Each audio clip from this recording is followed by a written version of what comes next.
शादी के बाद कहीं उज्जैन में कोई एक शादी में भी गए थे, उज्जैन में कोई शादी थी, वहाँ पे भी शायद कुछ इन दोनों के बीच बहस हुई थी। राजा को कुछ बहस भी बुरा भी लगा था कि सोनम ने जिस तरीके से व्यवहार किया था। राजा और सोनम 17 तारीख को शादी में गए थे।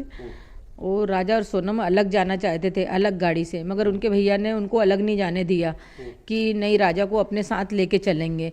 हो सके वो उस दिन भी कोई प्लानिंग में बैठी होगी, इसलिए राजा से बोल रही थी अपन दोनों अलग चलते हैं। अच्छा, ये किसने कहा था उस दिन? सोनम ने कहा था राजा को कि हम दोनों अलग गाड़ी से उज्जैन चलते हैं। हाँ, राजा ने मेरे से बोला था मम्मी सोनम और हम दोनों अलग गाड़ी से जाएंगे। उस दिन वो गाड़ी साफ कर रहा था, तो मैंने की गाड़ी क्यों धो रहा? तो बोले मेरे को उज्जैन जाना। मैंने की क्यों, किसके साथ जाना?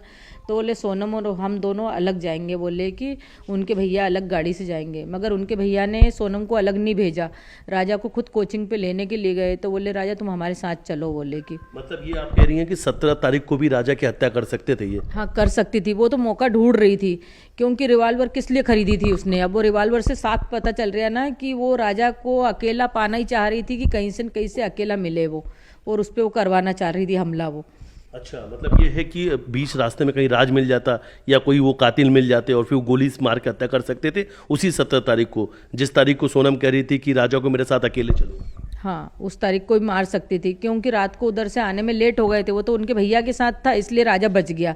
अगर अलग गाड़ी से होता तो सोनम तो यही बोलती ना कि लूट पट्टी हो गई हमको, मतलब कोई रोक लिया और ऐसे करके मरवा सकती थी, वो कुछ भी करवा सकती थी।